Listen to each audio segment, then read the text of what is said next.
वृन्दावनेश्वरी तवैव पदारविन्दम्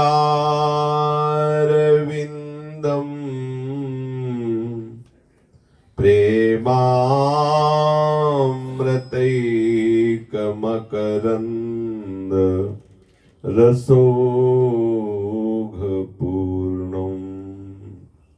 हृद्यर्पितं मधुपते स्मरतापुमुग्रं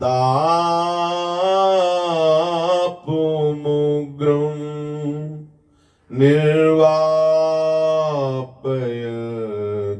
परमशीतलमाश्रयामि निर्वापयत् परमशीतलमाश्रयामि।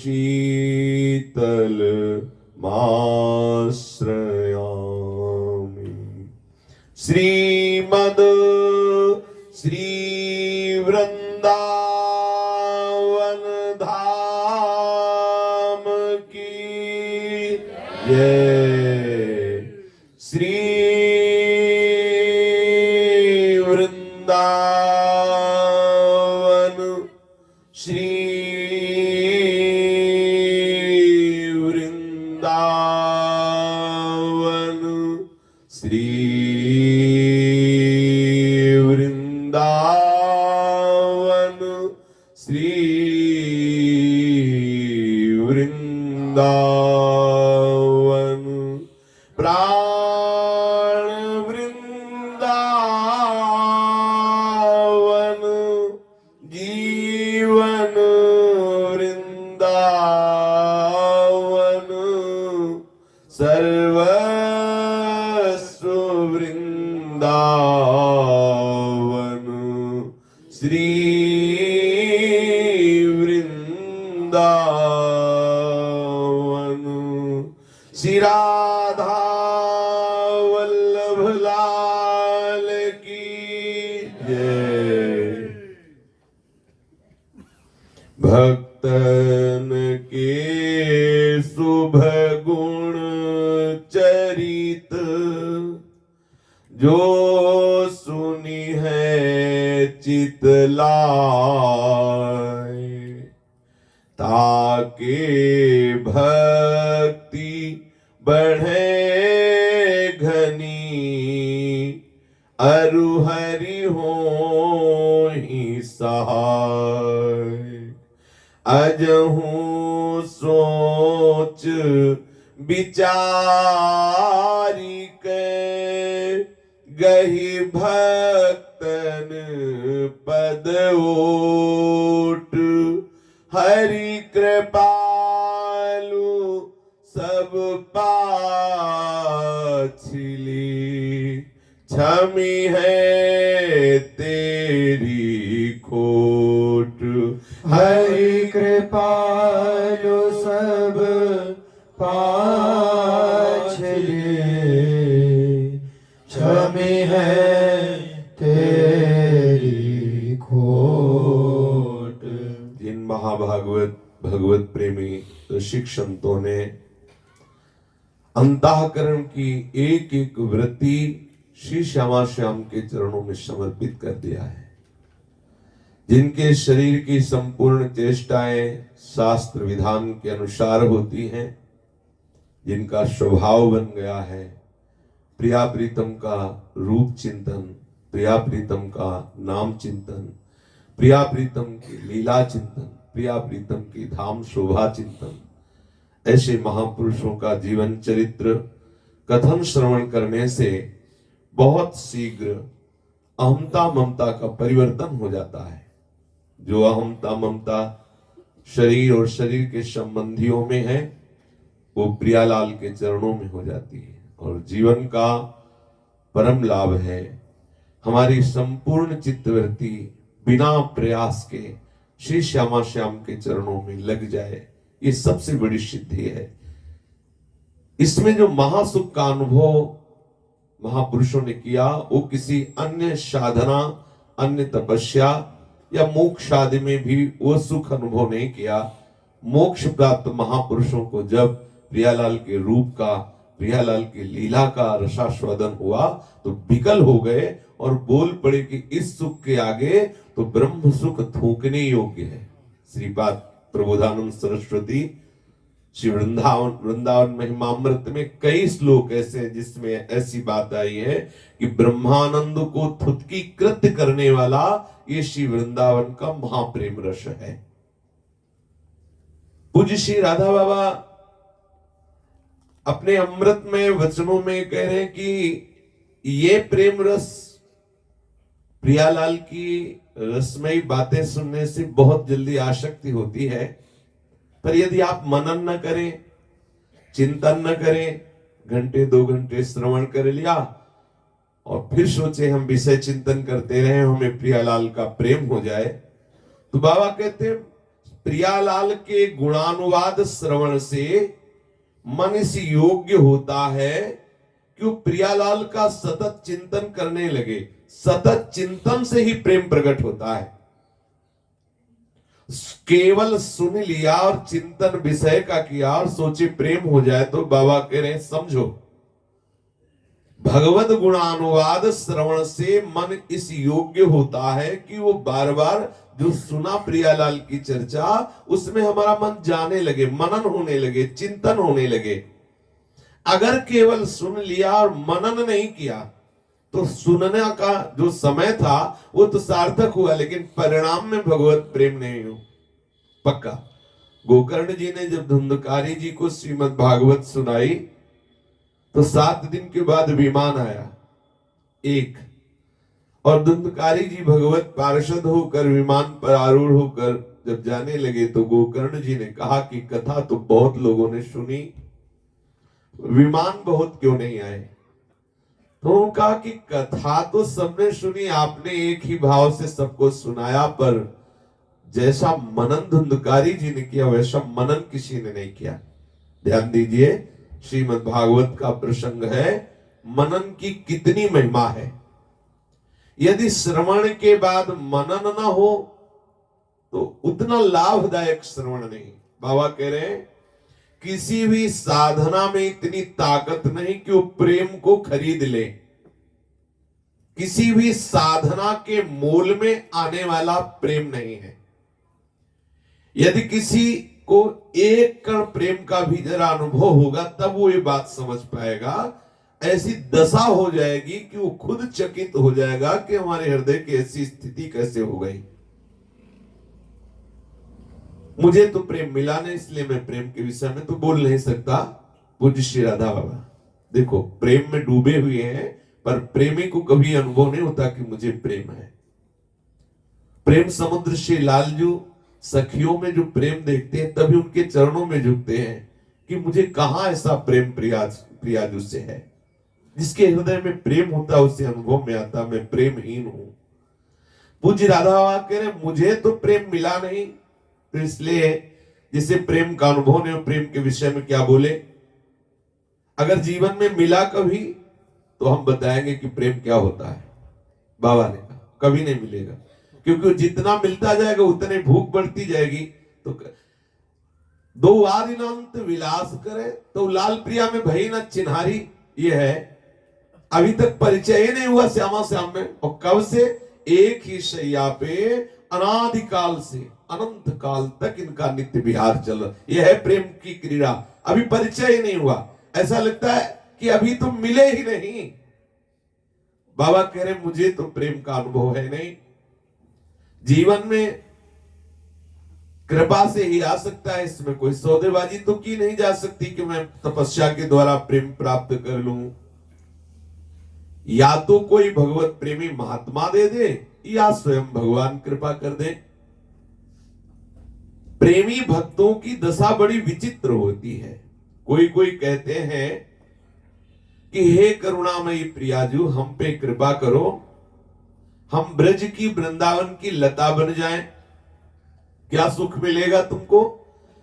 तुम लता बन करके क्या सुख लेना चाहती हो? मानो वो रसिक उपासक प्रियाजू से कह रहा कि प्यारी जू, मैंने भावना में अनुभव किया है कि जब मैं लता बनूंगी और उसमें सुंदर सुंदर पत्र और पुष्प होंगे, तो आप युगल सरकार गलबैया दे के आएंगे, पहले हमारी शोभा को देखेंगे और आनंदित होंगे। फिर आप सुंदर सुंदर पुष्प और कलियां चयन करने के लिए हमारा स्पर्श करेंगे। फिर वो पुष्प और कलियां और कोमल पत्ते आप चयन करके अपने सहचरी के अंचल में देंगे। फिर प्रिया और लाल आप दोनों हमारे को पकड़कर खेलोगे, कभी वो इधर डाल में कभी वो इधर डाल को छुपने की चेष्टा करो, बस मैं यही देखूंगी। आप हमारे नीचे क्रीड़ा कर रहे हो, लता कह रहे, कभी आप पुष्प चयन कर रहे हो, कभी आप पत्ते चयन कर रहे, कभी आप हम पे छुपा छुपी का खेल। ये हम महान सौभाग्य प्राप्त करने के लिए वृंदावन की लता बनना चाहती है। ब्रज की लता बनना ये महा सौभाग्य का विषय है। ये कोई जड़ वस्तु नहीं है। वे लताएं महामहिमा में प्रियालाल को सुख पहुंचाने वाली बनती हैं। ब्रह्मा भी तरसते हैं, उद्धव भी तरसते हैं कि मुझे वृंदावन की ब्रज की लता बना दी जाए। वृंदावन की सभी वस्तुएं सच्चिदानंदमयी हैं।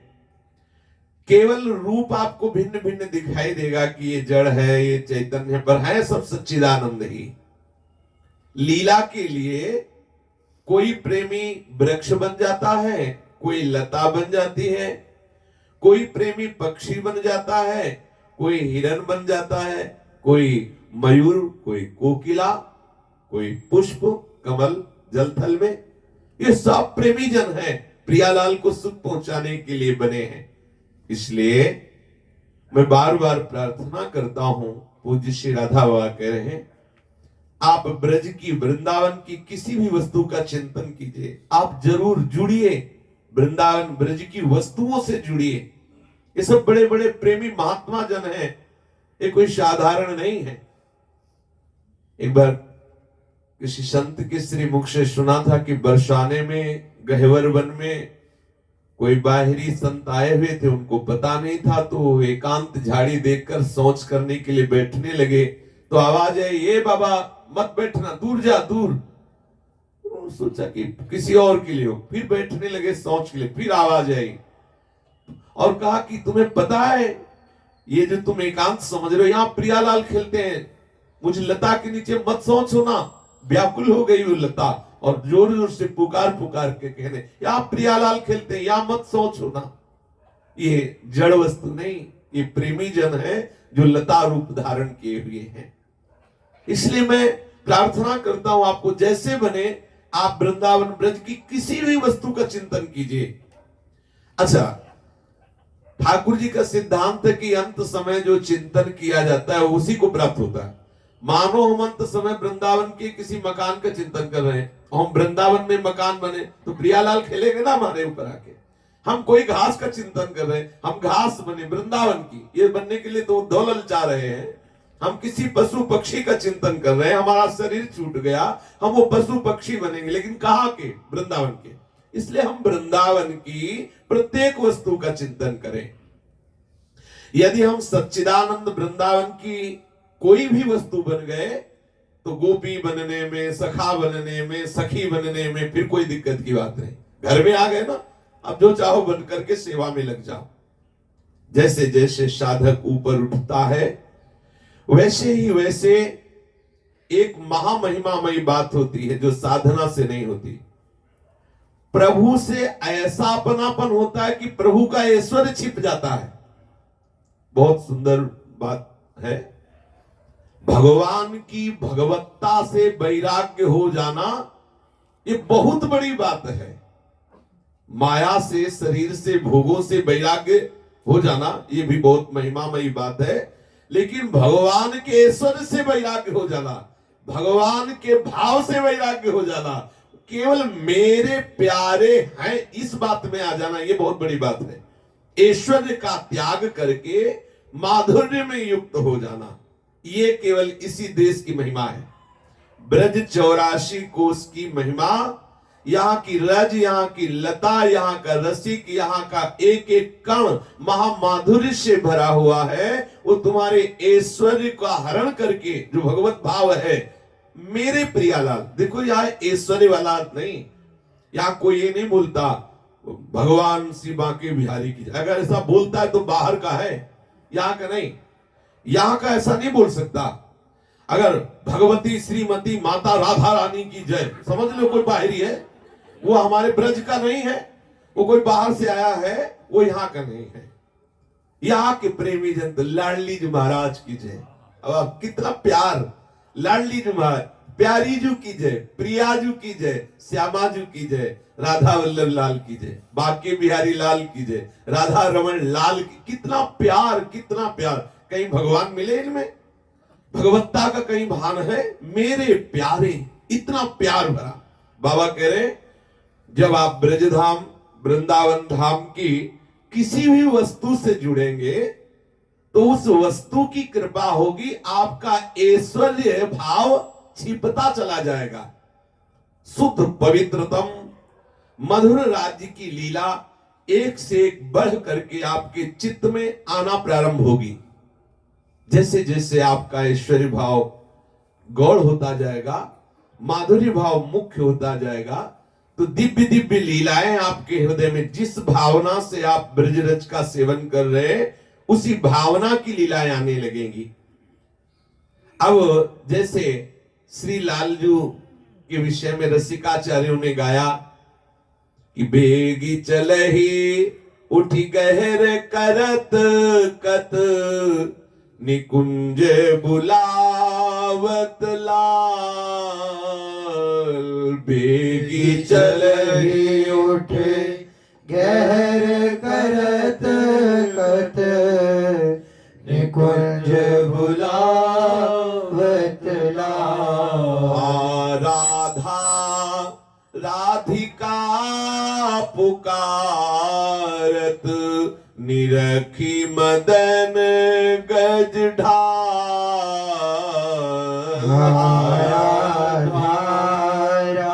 राधिका पुकारत निरखी मदन गज ढाल। राधा राधिका पुकारत निरखी मदन गज ढाल।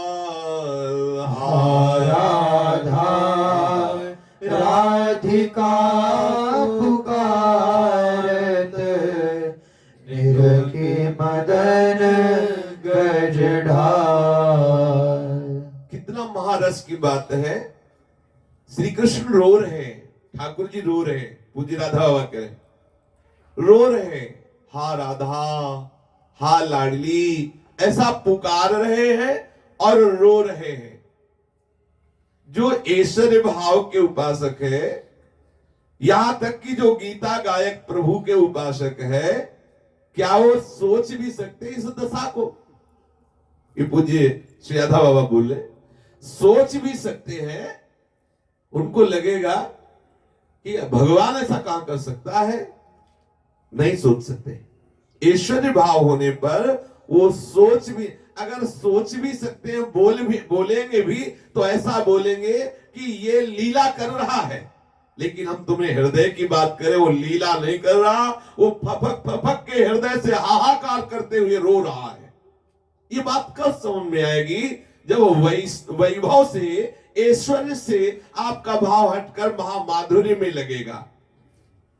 पवित्र भाव, सामर्थ्य नहीं कि हम वाणी से बता सके कि माधुर्य भाव में कितना सुख है। कोई बिरला भाग्यवान, कोई इस महारस में पहुंचा हुआ ऊंचा संत ही अनुभव करता है और आपको अनुभव करा सकता है। इस मधुर लीला में प्रभु अपने समस्त ऐश्वर्य को स्वयं भूल जाते हैं और प्यारी जू की दासियों के चरणों में प्रणाम करते हैं। फिर कोई उपासक ऐश्वर्य की उपासना करके कैसे प्रवेश पा सकता है? स्वयं जिनका ऐसा ऐश्वर्य है, ऐसी महिमा है, वो प्रभु अखिल ब्रह्मांडों की साहिबी का विस्मरण करके प्रिया दासियों की चाटुकारिता करते रहते हैं। फिर कोई प्रभु के ऐश्वर्य में डूबा हुआ कैसे इस रस को समझ सकता है? आहा, प्रीतम रूप से वही अनुभव कर पाता है जो माधुर्य उपासक है, ऐश्वर्य नहीं।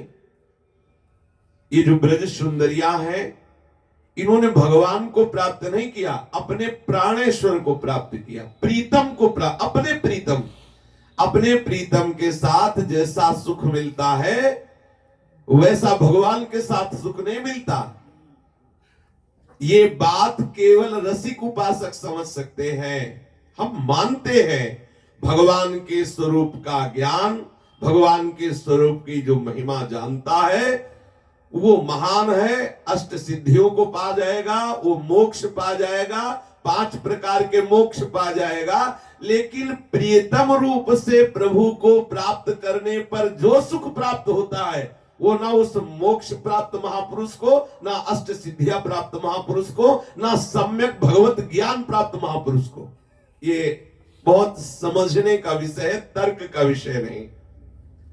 ऐसा प्रेम का समुद्र उमड़ता है, समस्त ज्ञान छिप जाता है और आप कल्पना नहीं कर सकते कितना सुख होता है जब कोई प्रभु को अपना प्यारा मानता है। मेरे प्रभु, मेरे प्यारे। एक स्थल पर शास्त्र में देखा, पूज्य श्री यादव कह रहे हैं कि श्री कृष्ण रो रहे थे। गोपी ने देखा कि श्री कृष्ण बहुत रो रहे हैं, समीप गई और उसने कहा कि प्यारे, आपके वियोग में हम सब रोए ये तो ठीक है, पर आप एकांत में बैठे रो रहे हैं। मैं ये पूछ रही हूं कि आप एकांत में बैठे क्यों रो रहे हैं? आपके पास क्या ऐसी कमी है जिसके लिए आप रो रहे हैं? आपके लिए तो शास्त्रों ब्रज सुंदरियां रो रही, ये तो ठीक है, क्योंकि प्रत्येक ब्रज सुंदरी चाहती कि आप एक क्षण के लिए भी कभी उससे विलग ना हो, लेकिन आप क्यों रो रहे हैं? उत्तर में प्रभु बोले, सखी, जहां प्रेम है वहां निश्चय रोग हो जाता है रोने का। प्रभु बोले कि जहां प्रेम होता है तो ये रोग हो जाता है, रोने का रोग। हम नहीं चाहते, लेकिन हमारी आंखों से आंसुओं की धार बह रही है। प्रेमी का हृदय पिघल पिघल कर आंसुओं के रूप में निरंतर बह, उसी अश्रु जल, उसी प्रेम जल से प्रेम का पौधा सिंचता रहता है। वो निरंतर उसी अश्रुओं से पोषित होता रहता है। सखी, मैं तुम्हें बताऊं मैं क्यों रोता रहता हूं? जब कोई मेरा प्रेमी मेरे लिए रोता है तो मैं उसके लिए रोता हूं। जब कोई प्रेमी मेरे लिए निरंतर रोता है तो मैं उसके लिए निरंतर रोता हूं। मेरी इच्छा नहीं थी कि मैं अंदर की बात तुम्हें बताऊं, पर तुमने बार बार पूछा कि तुम क्यों रोते हो, तो आज बात कह दे रहा हूं। मैं अपने प्रेमियों के हाथ बिक गया हूं। अगर प्रेमी एक आंसू गिराता है तो मैं उसके बदले में कई आंसू रोता हूं। वो निरंतर रोता है तो मैं निरंतर रोता हूं, उसके लिए तड़पता हूं। सखी, जिस दिन मेरे हृदय की स्थिति तुझे पता चलेगी उसी दिन तू प्रेम समुद्र में डूब जाएगी। जिस दिन तुम्हारे हृदय में प्रेम का समुद्र उठेगा उस दिन ये पूछना नहीं होगा कि तुम क्यों रोते हो, क्योंकि तुम स्वयं रोती रहोगी, प्रतिपल रोती रहोगी। इस रोने में कितना सुख है ये तब तुम समझोगी। सखी, इन्हीं आंसुओं की धारा से जगत पावन हो जाता है। वे आंसू नहीं, वो गंगा और यमुना की धारा को भी पावन करने वाला जल है। ये जो संतों के प्रेमियों के आंखों से आंसू निकलता है परम पवित्र है। गंगा जी को भी पवित्र करने वाले हैं। गंगा जी समस्त पापियों के पाप का नाश करके उसे पवित्र कर देती है, लेकिन गंगा को भी पवित्र करने की सामर्थ्य भगवत प्रेमी महात्माओं में है। तीर्थी कुर्वन्ति तीर्थानि। उनके आंसुओं के स्पर्श में त्रिताप का नाश करने की सामर्थ्य है। सखी, मैं देखता हूं मेरी गोपी, मेरे प्राणों के समान प्यारी गोपी जब मुझे प्रीतम कह के एकांत में रोती है तो मैं भी एकांत में बैठ के उसका ध्यान करते हुए उसके लिए तड़पता हूं, उसके लिए रोता हूं, क्योंकि अब मेरा और उसका हृदय दो नहीं है। आहा, प्रभु कहते जैसे साधु हृदय मेरा है, मैं साधु का हृदय हूं। अर्थात कहने को प्रेमी और प्रेमास्पद दो कहने को है, पर हृदय दोनों का एक ही हो जाता है। जब उसका हृदय मेरे लिए तड़पता है तो मेरा हृदय उसके लिए तड़प तड़प कर रोने लगता है। मेरी प्राणों से भी बढ़कर प्यारी गोपी, मेरे प्राणों से भी बढ़कर मेरे प्यारे प्रेमी जब एकांत में मेरा चिंतन करते हुए रोते हैं, तो मैं भी एकांत में बैठकर उनका चिंतन करते हुए रोता हूं। और वो रो रो करके अपना हृदय शीतल करते हैं और मैं उनके लिए रो रो करके अपना हृदय शीतल करता हूं। प्रभु ने कहा ये मेरे रोने का रहस्य है। अब सोच कर देखिए जरा, जिस साधक का, जिस उपासक का मन ऐश्वर्य में लगा हुआ है, वो ये समझ पाएगा बात, वो ये बात समझ पाएगा कि प्रभु भी रो रो के अपना हृदय शीतल कर दे, वो नहीं समझ पाएगा। जिसका मन ऐश्वर्य में फंसा है, भला वो ये लीला समझ पाएगा। अब आप देखो, सखियों ने श्रृंगार किया प्रिया प्रिया प्रिया और प्रीतम का, और युगल सरकार के सामने विशाल एक दर्पण रखा। जे ही दोनों ने कपोल पे कपोल मिला के से दर्शन किए, मुख सो मुख मिलाए निरखत आरसी। मुख सो मुख मिलाए निरखत आरसी। विकसित नील कमल ढिंग उदित भयो किधो पूरण शशि। विकसित नील कमल ढिंग उदित भयो किधो पूर्ण शशि। मुख सो मुख मिलाए निरखत आरसी। मुख सो मुख मिलाए निरखत आरसी। सामने विशाल दर्पण लिए हुए सखी खड़ी है, युगल श्यामा श्याम मुख से कपोल मिलाकर दोनों उस दर्पण में अपने श्रीमुख की छवि देख रहे हैं। कैसे दोनों श्रीमुख की शोभा है, एक ऐसा लग रहा है जैसे खिला हुआ नील कमल और उसी के समीप उदय हुआ पूर्ण चंद्रमा। प्यारी जू और प्यारे जू का श्रीमुख कमल ऐसे सुशोभित हो रहा है। प्यारे जू का मुख कमल मानो खिला हुआ नील कमल, और प्यारी जू का मुख कमल मानो पूर्ण चंद्रमा का उदय हुआ हो। आहा, निरखी बदन मुस्काई परस्पर करत हास गिर जात अंक खसी। निरखी बदन मुस्काई परस्पर करत हास गिर जात अंक खसी। गोविंद प्रभु प्यारी जु परस्पर दंपति परे प्रेम फसी। गोविंद प्रभु प्यारी जो परस्पर दंपति परे प्रेम फसी। मुख सो मुख मिलाए निरखत आरसी। मुख सो मुख मिलाए निरखत आरसी। दोनों की वेणी बद्ध शगन कुंतल राशि, विशाल कज्जल भरे नेत्र, मंद मंद मृदु मुस्कान, और उस मृदु मुस्कान में अमृतमयी बोलन, मृदु श्रावी अधर युगमों पर नाचती प्रेम सरसता, परस्पर प्रेम भरी चंचल भ्रकुटी नर्तन युक्त चेष्टाएं इन्हें जो निहार रही हैं, वे परम सौभाग्यवती प्रत्यक्षदर्शी सखियां ही जानती हैं कि इन युगल के सौंदर्य में कैसी विलक्षण मादकता है। अमर्यादित संभ्रम रहित स्वरूप भूत विभु रस से छलकता हुआ इनका जो हृदय है, वही ऐसा सरोवर है जहां ये कृष्ण नील नलिन भी विकसित होता है और साथ ही पूर्ण राधा राका चंद्र उदित होता है। श्री राधा मुखारविंद पूर्ण चंद्रमा और कृष्ण मुखारविंद नील कमल। आहा, ऐसे श्री युगल सरकार दर्पण देख रहे हैं, फिर मुस्कुरा करके प्यारी जी और प्यारे जी परस्पर बोले, मेरो मुख नीको कहते रोरी प्यारी, मेरो मुख नीको के तेरी प्यारी, मेरो मुख नीको कहते रोरी प्यारी, मेरो मुख नीको के तेरी प्यारी। सखी के हाथ से दर्पण ले लिया लालजू ने और कह रहे, प्यारी जू देखो मेरा मुख अच्छा है कि आपका मुख अच्छा है?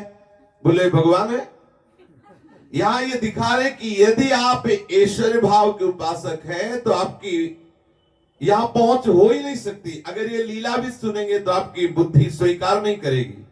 ये भगवान है, आप विचार करो। दर्पण छीन लिया और प्यारी जू आपका श्रीमुख अच्छा या मेरा श्रीमुख अच्छा? दर्पण हाथ लिए नंद नंदन साची कहो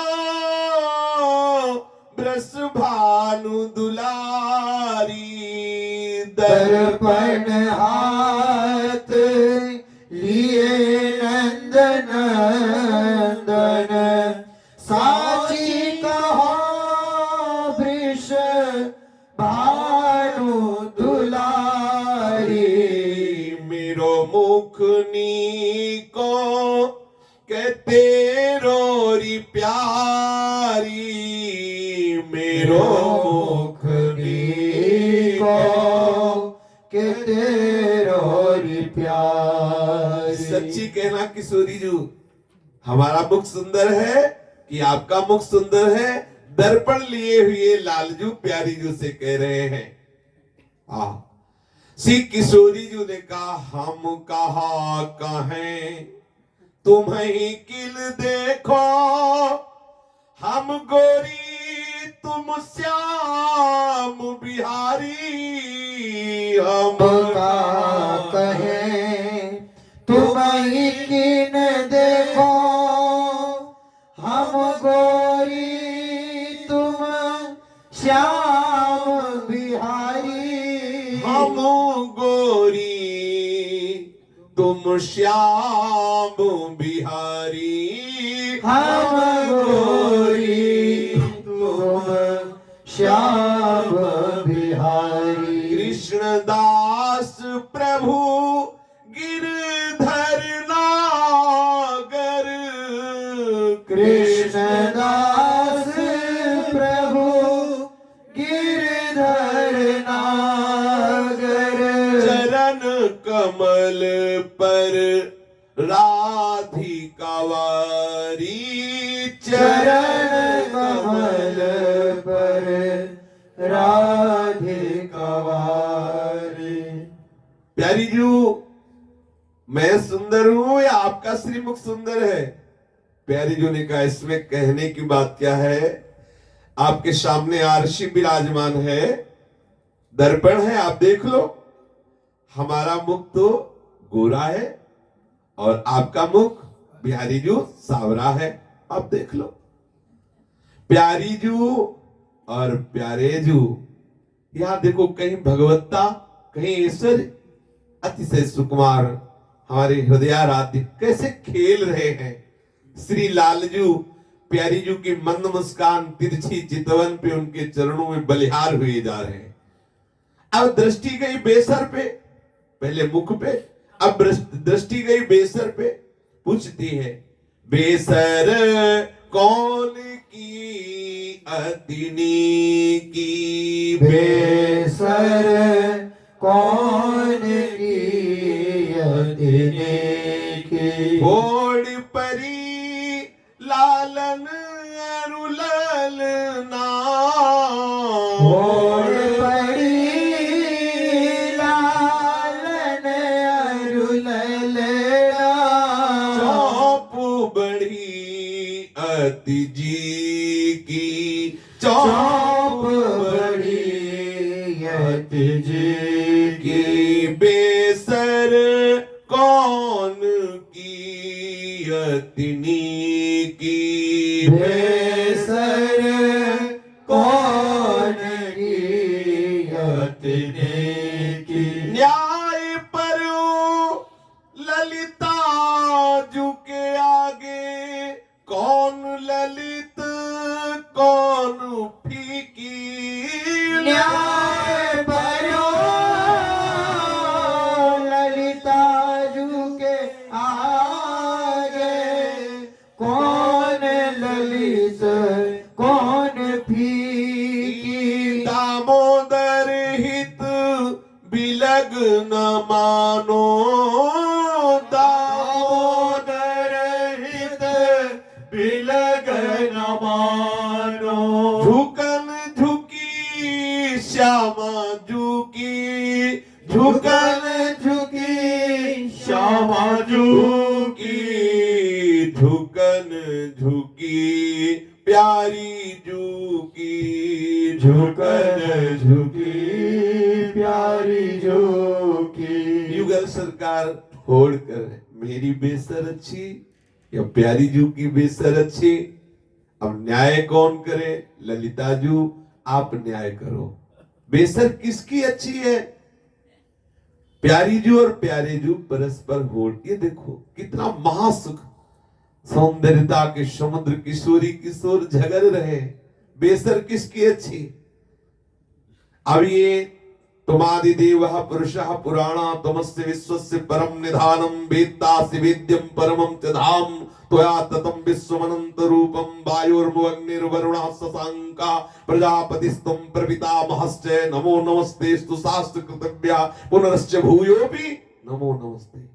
इस स्वरूप का आसक्त चित्त, ये बात समझ पाएगा? लड़ रहे बेसर कौन की है तिली की है? लड़ रहे मेरा मुख सुंदर की आपका मुख सुंदर। ललिता ललिता प्यारी प्राण प्यारी ललिता आप आओ और बताओ कि हम दोनों में बेसर किसकी अच्छी। ललिता जो कहती प्यारी जू और प्यारे जू, बेसर तो दोनों की अच्छी है पर झुकन ज्यादा प्यारी जू की अच्छी है। लालजू से कहा बिलग मत मानना, वैसे बेसर तो दोनों की बहुत सुंदर ही है पर प्यारी जू की जो बेसर की झुकन है चित्त को बिल्कुल चुरा लेने वाली है। अब ये जो सुख बरस रहा है ये ऐश्वर्य से अनुभव में आने वाला नहीं। पूज्य श्री राधा बाबा कह रहे हैं कि वृंदावन की किसी भी वस्तु का जब आप आश्रय लेंगे, जब चिंतन करेंगे तो आपके हृदय के अंदर माधुर्य भाव का प्रवेश होगा, ऐश्वर्य अंतर ध्यान होने लगेगा, गौण होने लगेगा। सोच कर देखिए, जिस भक्त का मन प्रभु के ऐश्वर्य को ग्रहण कर पाया है, क्या वो परम मनोहारिणी इन लीलाओं का चिंतन कर सकता है? नहीं कर सकता। जैसे प्रभु के रोने की बात आई, क्या कोई ऐश्वर्य उपासक समझ पाएगा कि ऐसा कभी होता है? वो तो यही समझ पाएगा भ्रकुटी विलास सृष्टि लय हुई। ऐसे प्रतापवान महामहिमा में भगवान किसी के लिए रोए? अरे कैसा, ऐसे कैसे हो सकता है? और यहां क्या पता कि एक कदम में जो पूरे ब्रह्मांड को नाप सकता है नंद बाबा की देहरी नहीं नाप पा रहा है?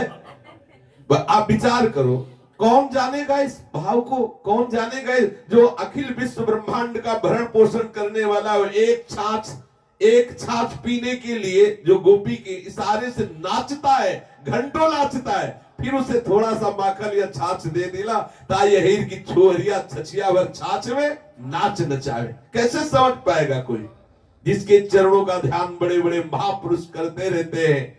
वो प्यारी जी की दासियों के चरणों में पड़ता है, प्यारी जी के दर्शन के लिए, प्यारी जी के श्रीअंग की सेवा का सौभाग्य प्राप्त करने के लिए। कोई ऐश्वर्य उपासक कैसे समझ पाएगा ये बात? जो शांत भाव से उपासना करते हैं उनके लिए केवल श्री कृष्ण का, भगवान का भाव प्रकाशित होगा। ये रस की बात वो नहीं समझ सकते, इसलिए भगवत रसिक रसिक की बातें रसिक बिना को समझ सके ना। उन्हें ये नहीं ज्ञात होता कि इससे भी परे और कोई रस है। क्यों ऐसा ज्ञात क्यों नहीं होता? क्योंकि हमारे प्रभु पूर्ण है, उनका हर स्वरूप पूर्ण है, जो जहां उपासना करता है वहीं पूर्ण हो जाता है। पर ये रस की बात उसके समझ में नहीं आती। सर्वत्र परिपूर्ण परमात्म तत्व है, दास्य सख्य वात्सल्य जो शांत के भी ऊपर है, इन सब में उसको अनुभव हो जाएगा। पर आप सच्ची मानिए, इन सब में कहीं भी राधा भाव का प्रकाश नहीं है, न शांत में, न दास्य में, न सख्य में, न वात्सल्य में। ये पूज्य श्री राधा बाबा कह रहे हैं। यहां तक श्री राधा जी का, किशोरी जी के चरणों का प्रेम प्रकाश नहीं हुआ कहीं भी। शांत, दास्य, सख्य और वात्सल्य ये प्रकट नहीं होता भाव। इससे जब ऊपर उपासक उठता है ब्रजधाम की कृपा से, रजरानी की कृपा से, तो माधुर्य भाव आता है। माधुर्य भाव से प्रेम की सिद्धि होती है। प्रेम की सिद्धि में ही वो किशोरी जी के चरणों की आराधना करता है और ऐश्वर्य विहीन परम मनोहारिणी लीलाओं के चिंतन का अधिकार प्राप्त करता है। ये रहस्य की बात है। कैसे कोई ऐश्वर्य वाला ये बात समझ पाएगा कि श्याम श्याम रटत राधा श्याम ही भैरी, पूछत सखियन सो प्यारी कहां गईरी। श्याम श्याम रटते रटते प्यारी जो श्याम हो गई और प्यारी जो पूछती सखियों से कि हमारी प्राण प्यारी राधा किशोरी कहां गई। ये कोई समझ पाएगा ऐश्वर्य उपासक? श्याम रंग श्यामा रंगी, श्यामा के रंग श्याम। यहां प्रेम की बड़ी विलक्षण अवस्था है। श्री राधा श्री कृष्ण बन जाती है, श्री कृष्ण श्री राधा, दोनों में कौन कृष्ण है कौन राधा समझना मुश्किल है। ये केवल कल्पना नहीं है, ये दिव्य देश की मैं बात कर रहा हूं, चिन्मय प्रेम धाम वृंदावन की बात कर रहा हूं, ये लीला अनुभव की बात कह रहा हूं कि पता नहीं है प्यारी जी को कि कौन प्यारे हो कौन प्यारी है। कभी प्यारे कहते हैं कि हा प्यारे, कभी प्यारी कहती है हा प्यारी। प्यारी कभी प्रीतम भाव में होती है, प्रीतम कभी प्यारी भाव में, प्रीतम भाव में प्रीतम भी होते। ऐसा बड़ा विचित्र खेल। कभी कृष्ण को ऐसा भाव आता है कि हा कृष्ण हा कृष्ण, कभी किशोरी जी को हा किशोरी हा किशोरी। कैसे कोई समझे? प्रेम रस में डूबे हुए ब्रज के कई महापुरुषों का ऐसा दिव्य अनुभव है, ऐसी दिव्य वाणियों का दर्शन हुआ जिनमें केवल माधुर्य रस, महामाधुर्य रस है। सच्ची मानिए, बिना प्रेमियों की कृपा के बात समझ में नहीं आ सकती। श्री सूरदास जी के प्रयाण काल का जब समय निकट आया, तब गोस्वामी श्री विठलनाथ जी ने पूछा, सूरदास तुम्हारे मन की वृत्ति कहां है? तो सूरदास जी ने कहा, बलि बलि बलि बलि कुंवरी राधिके, श्याम सुंदर जिन सोरती मानी। बलि बलि बलि बलि कुंवरी राधिके, श्याम सुंदर जिन सोरती मानी। अंतिम समय है, शरीर पूरा होने का समय है। गुरुवर गोस्वामी श्री विठलनाथ जी पूछ रहे हैं सूरदास जी से, इस समय तुम्हारे हृदय की स्थिति कहां है? सूरदास जी कह रहे, धन्य है राधिका रानी, समस्त जगत समस्त ब्रह्मांडों को आनंद देने वाला प्रीतम श्याम सुंदर जो आपसे आनंद प्राप्त करता है, धन्य है राधिका रानी। अब देखो अंतिम समय है और चित्त कहां फंसा है? धन्य है किशोरी जी जो आनंद सिंधु को भी आनंद पहुंचाने वाली है। श्री सूरदास जी कह रहे हैं कि श्याम सुंदर पीतांबर इसलिए धारण करते हैं कि वो पीतांबर को देख देख कर राधा किशोरी की स्मृति में डूबे रहते हैं। और राधा किशोरी नीली साड़ी नीलांबर इसलिए धारण करती हैं कि वो श्याम सुंदर की सदैव स्मृति में डूबी रहती हैं। आहा, अंतिम क्षण में पूछा कि सूरदास जी तुम्हारे नेत्रों की वृत्ति कहां है? मन की दशा कहां है? बताया। पूछा फिर नेत्रों की वृत्ति कहां है? तो उनका खंजन नयन सुरंग रस माते। नेत्रों की वृत्ति कहां है? खंजन नयन सुरंग रस माते। यही पद गाते हुए उन्होंने प्राण छोड़ दिया। हम तो मनाते हैं कि हम सबकी मृत्यु ऐसे ही हो, शरीर छूट रहा हो और दो चकोर दो चंद्रमा परस्पर चितवन कर रहे हो, हम उनको देख रहे हो और देखते देखते शरीर छूट जाए, अहो भाग्य। ये प्रेम की अद्भुत कृपा। जहां प्राण छूटने के समय है वहां क्या स्थिति देखिए, कैसे प्रभु इच्छा पूर्ण करते हैं। देखो, इस प्रेम प्राप्ति के लिए हमें इस सिद्धांत में आना होगा, मेरे प्रीतम प्रसन्न हो। एक एक शब्द ध्यान देने योग्य है। लिए इस सिद्धांत में आना होगा, मेरे प्रीतम प्रसन्न हो, जिस बात से वही बात हो।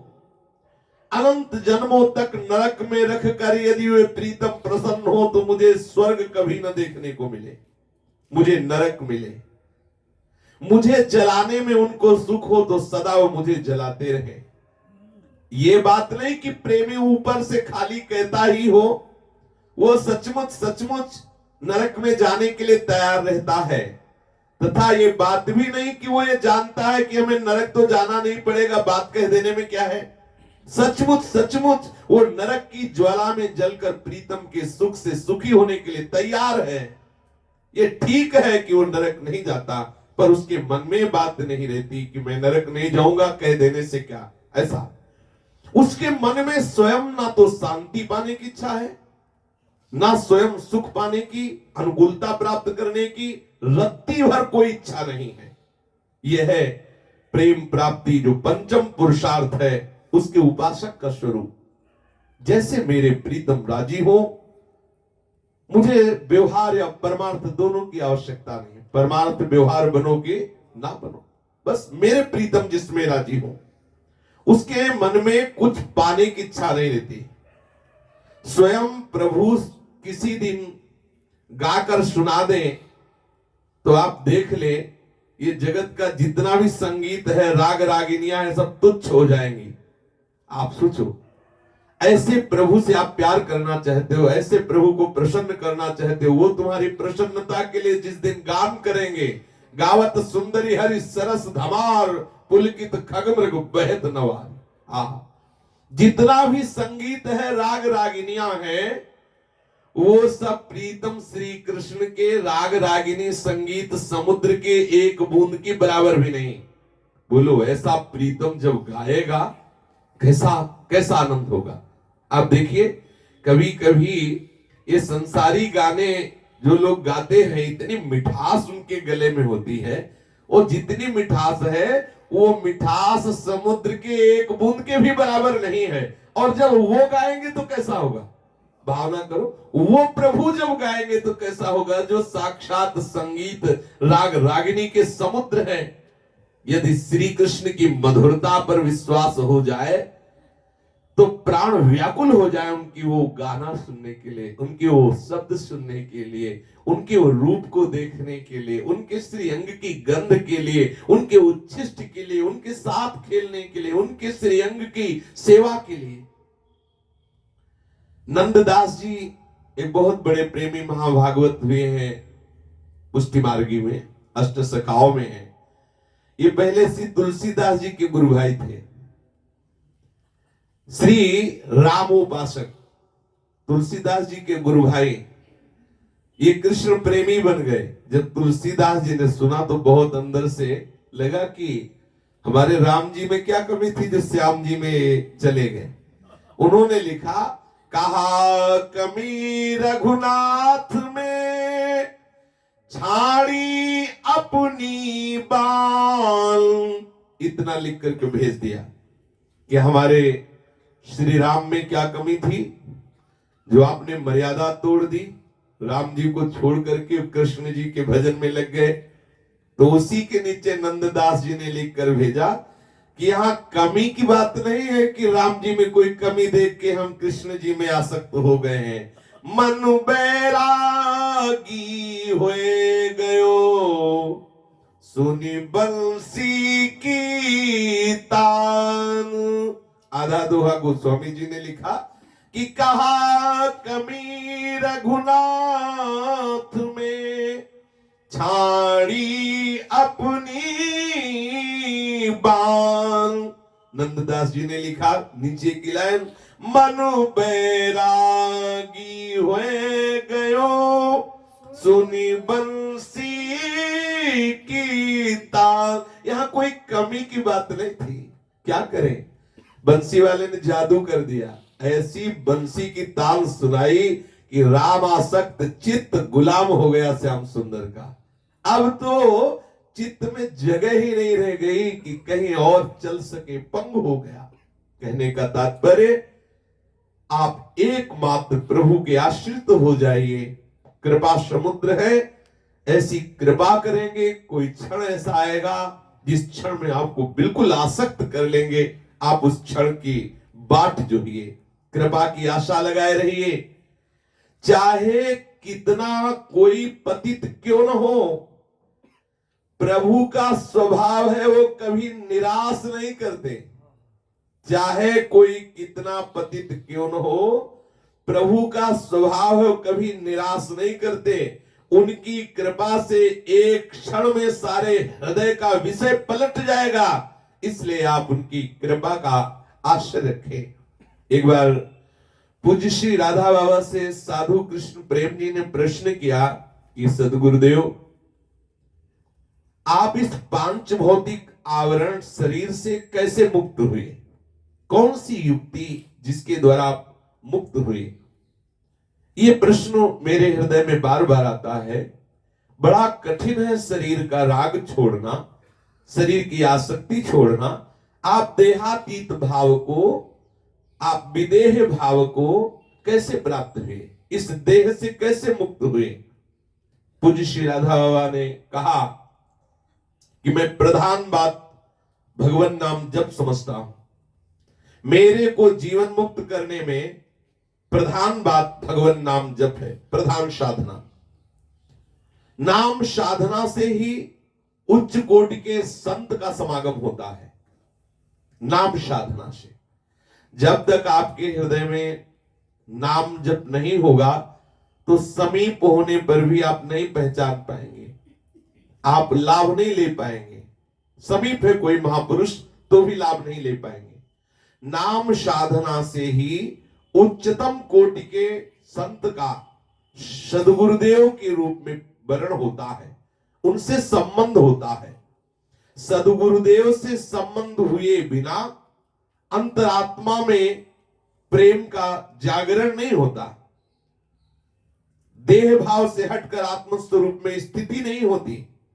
सदगुरुदेव के संबंध हुए बिना अंतरात्मा में प्रवेश होता ही नहीं, अर्थात देह भाव छूटकर स्वरूप की प्राप्ति नहीं होती। निरंतर नाम जप से उच्चतम श्रेणी के संत या सदगुरुदेव की कृपा में हेतु होता है, अर्थात उच्चतम महामहिमा में संत महाभागवत की प्राप्ति नाम जप के फलस्वरूप। फिर उनके संबंध से, उनकी कृपा से उच्चतम कोटि के सिद्ध संत के कृपा से प्राप्त मंत्र आदि के द्वारा क्रम से दीक्षा होती है। दीक्षा के अनंतर जो जिस उपासना आचार्य परंपरा से होता है, उस उपासना की स्थापना होती है हृदय में कि इस पद्धति से हमें उपासना करना है और हमारा ये भाव स्वरूप होगा, गोपी भाव से चरी भाव आदि आदि। इस उपासना से भौतिक देह की शुद्धि हो जाती है। चित्त शुद्ध होने पर माया का जो आवरण है वो गुरु प्रताप से हट जाता है। इस आवरण के कारण ही प्रत्येक जीव को जो अपना स्वरूप भाव है वो ढका हुआ रहता है और देह भाव अनुभव में आता है, मैं पुरुष हूं, मैं स्त्री हूं आदि। इस माया का आवरण गुरु प्रदत्त उपासना, गुरु प्रदत्त मंत्र से होता है। आवरण हटते ही जीव का निज स्वभाव, जीव का निज भाव प्रकाशित हो जाता है। हम जिस भाव से उपासना कर रहे हैं धीरे धीरे अनुभव होने लगेगा। जैसे हमें अहम है कि मैं पुरुष हूं, ऐसे अनुभव होने लगेगा। मैं दासी हूं श्री जी की, मैं सेचरी हूं, कहना नहीं पड़ेगा।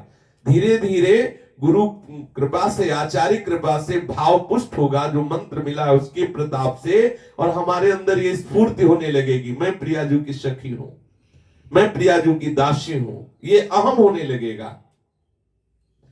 शास्त्रों से उपदेश से, दृष्टांतों से ये नहीं समझाया जा सकता कि वो कैसा स्फुरण होता है। पूज्य श्री राधा बाबा कह रहे हैं, शास्त्रों से, उपदेश से, दृष्टांतों से इस स्थिति को नहीं समझाया जा सकता कि जब गुरु प्रताप से आवरण हटता है और भावदेह की प्राप्ति हो। ये भावदेह प्रत्येक आत्मा की पृथक पृथक स्वरूप स्थिति होती है, ये थोड़ा समझना है। जैसे सखा भाव वाला है तो वही आत्मा सखा भाव को प्राप्त होकर अनुभव करेगा, मैं श्री कृष्ण का सखा हूं। गोपी भाव वही आत्मा ये अनुभव करे, मैं गोपी हूं, श्री कृष्ण कामता, वही आत्मा अनुभव करे मैं सखी हूं। जो जिस भाव वाला है पृथक पृथक, का की जो भाव देह है वही खा की हो सकती है, ऐसा नहीं। मतलब जो एक की है वही दूसरे की भाव स्थिति वही स्वरूप होगा, ऐसा नहीं। भाव की दो कोटियां होती है, आश्रय एवं विषय का आलम्बन लेकर जो स्फुरण होता है। भाव का जो आश्रय है वो गोपी है, वो भक्त है। वो गोपी अथवा भक्त देहधारी, इसका देह माइक नहीं होता, ये अनिर्वचनीय विलक्षण भाव देह आचार्य कृपा से, गुरु कृपा से प्रकट होता है। इसे हम वर्णन नहीं कर सकते, जैसे शास्त्रों में वर्णन है स्थूल देह का, जैसे शास्त्रों में वर्णन है सूक्ष्म देह का, जैसे शास्त्रों में वर्णन है कारण देह का। जैसे आत्मा का स्थूल देह में पूरा अभिमान होता है, उसी प्रकार भाव जागरण के अनंतर उस आत्मा का भाव स्वरूप देह में होता है। मैं गोपी हूं या मैं सखी हूं, पूर्ण पूर्ण। सदगुरुदेव की कृपा से भावदेह का स्वभाव, भावदेह का प्रभाव, भावदेह का अभिमान, ये तीनों जागृत हो जाते हैं।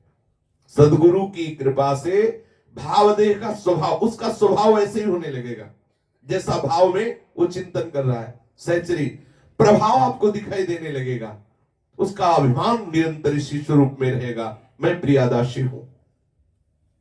उसका रूप, उसका रंग, उसकी अवस्था, उसके अंगों में कैशोर वय, ये सभी लक्षण भावदेह में प्रकट हो जाते हैं। ये भावदेह स्थूल जागतिक क्रियाओं में तनिक भी विक्षेप नहीं करता। मानो जो भावदेह को प्राप्त हो गया मुर्दे की तरह उसका शरीर बैठा ही रहे, ऐसा नहीं।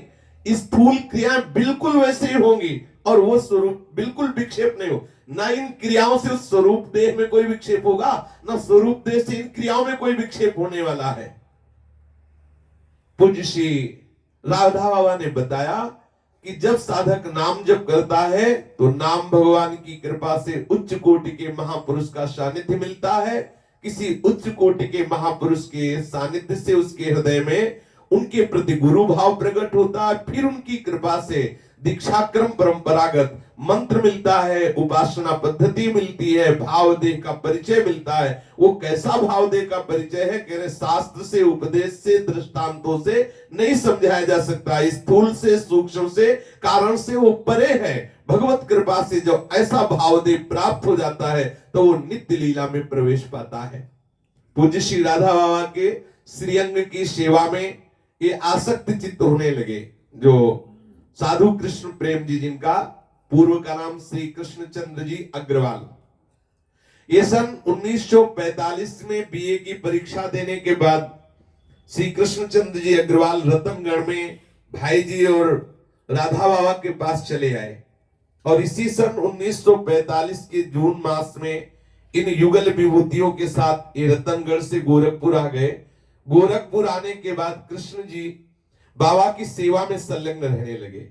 बाबा को भिक्षा करवाना, बाबा की कुटिया की सफाई करना, बाबा जैसा आदेश करते ठीक वैसा ही साधन भजन करना। उन्होंने सब कुछ छोड़ करके केवल बाबा की सेवा, बाबा की आज्ञा में रहना, ये जीवन। हमें लगता है कि बाबा ने संस्कारमयी दीक्षा केवल इन्हीं को दी, ऐसा अभी तक हमें लगा कि कोई ऐसा संकेत मिले तो बात है। श्री कृष्ण चंद्र जी को, जो कृष्ण साधु प्रेमी के नाम से अपने को उन्होंने प्रकाशित किया, बाबा ने, राधा बाबा ने संस्कारमयी दीक्षा इनको दी। सच्ची सेवा में बड़ा बल होता है। सेव्य के हृदय को आकृष्ट कर लेती है सेवा। सतत सेवा सेवक को सेव्य से एकाकार बना देती है। स्वार्थ भाव से सर्वथा शून्य होकर जो सेवा करता है उस सेवा में एक अद्भुत चमत्कार उपस्थित हो जाता है। कृष्ण जी की सेवा भावना पर बाबा भीतर ही भीतर बहुत रिझे हुए थे। वे तो बाबा को अपना गुरु मानते थे, पर बाबा उनको शिष्य नहीं बल्कि मित्र मानते थे। बाबा मित्र मानते थे। वे ही बाबा अब श्री कृष्ण जी को विधिवत मंत्र दीक्षा देने के लिए राजी हो गए, उनकी सेवा के प्रभाव से। बाबा के मन में ऐसा विचार उद्भव हुआ, उसकी एक अनोखी भावना की भूमि है।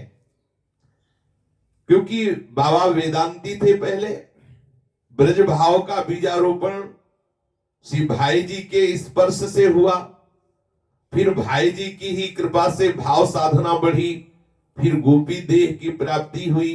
ये सब तो बाबा के मन में ये बात रहती थी कि ऐसे महामहिमा में भाई जी जिन्होंने हमें सर्वस्व दिया, मैं इनकी सेवा कैसे करूं।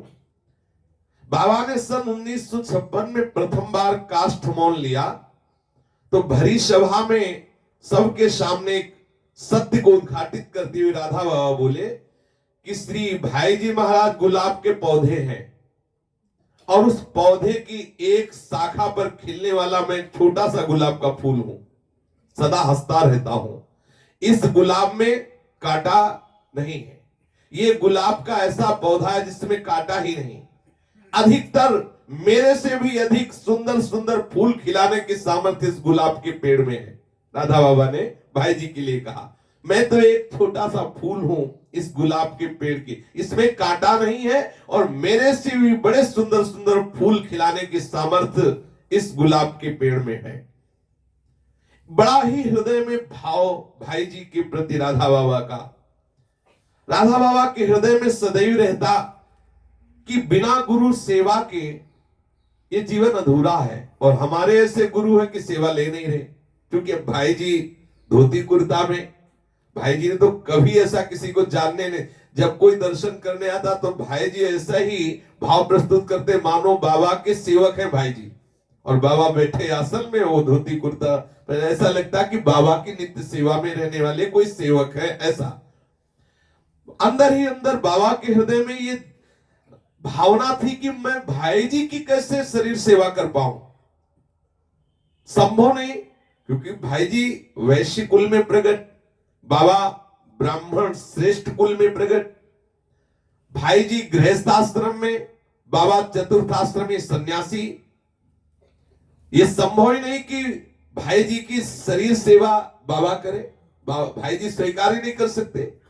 इस व्यवस्था की दशा में अपनी भावना को हृदय में रख करके उपाय सोच रहे थे कि कोई यदि मेरा प्रतिनिधि बन जाए और भाई जी की सेवा करे तो मुझे संतोष हो जाएगा कि मैं ही सेवा कर रहा हूं। बहुत चिंतन के बाद बाबा ने जब ये श्री कृष्णचंद्र जी की सेवा देखी, पूर्ण समर्पण पूर्ण सेवा, तो इसीलिए अपनी तरफ से बाबा के हृदय में आया कि इनको दीक्षा दो, इनको शिष्य बनाओ, क्योंकि शिष्य गुरु का प्रतिनिधि होता है।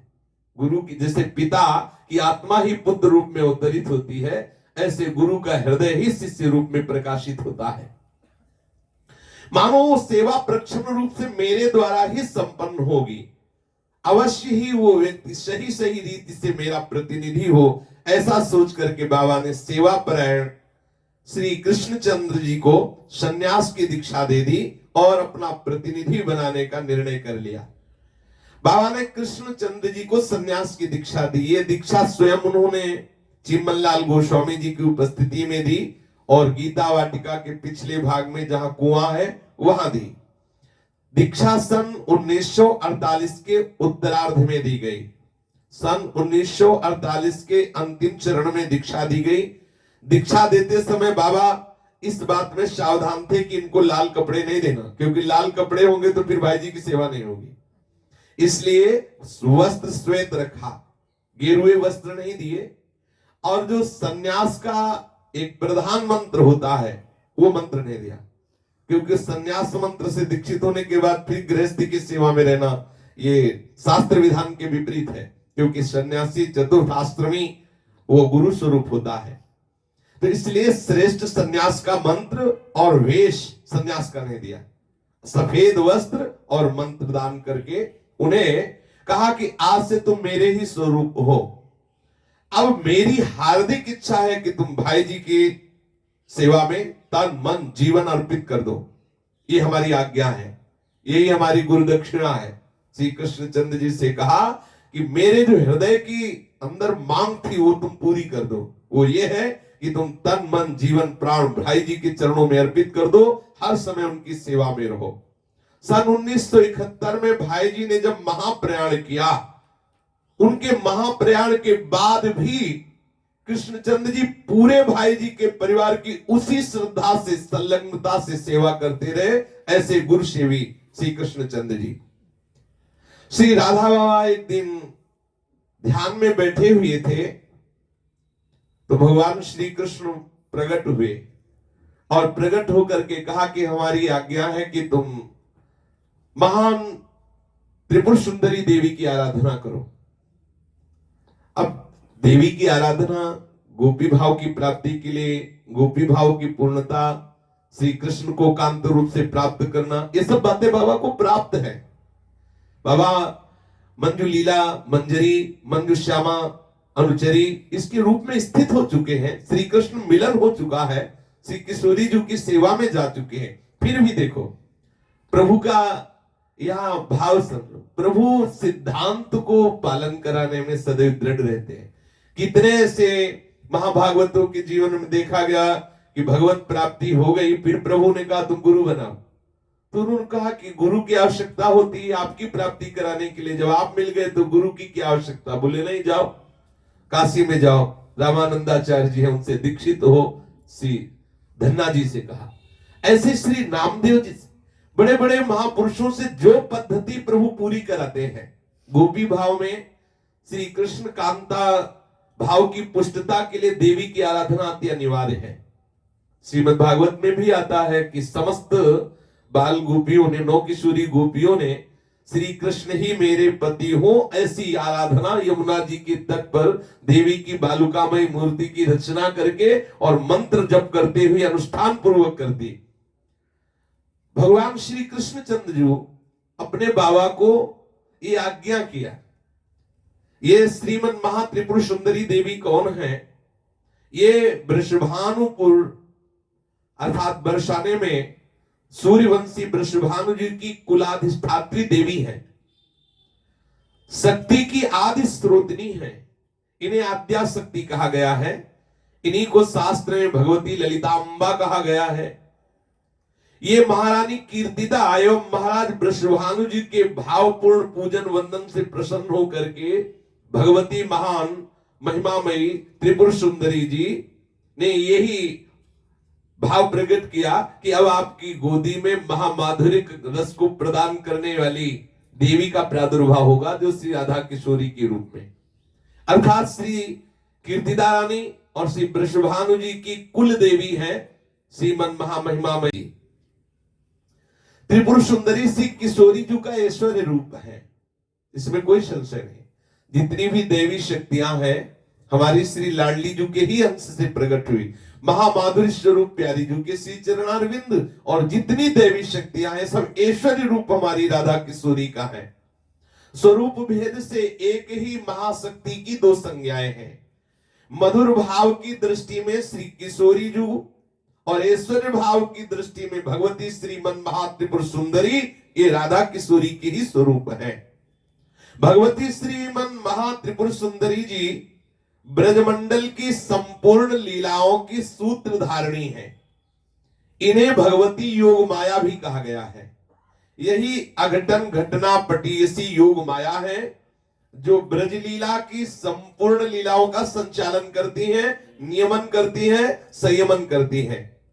शारदी पूर्णिमा के दिन रास विलास के पूर्व इनका ही प्रभु श्री कृष्ण ने स्मरण किया था और इन्हीं भगवती योग माया के उपाश्रित रहने से ब्रजांगनाओं के साथ शारदी रास विहार सालुल्लास संपन्न हुआ, उल्लास के सहित संपन्न हुआ।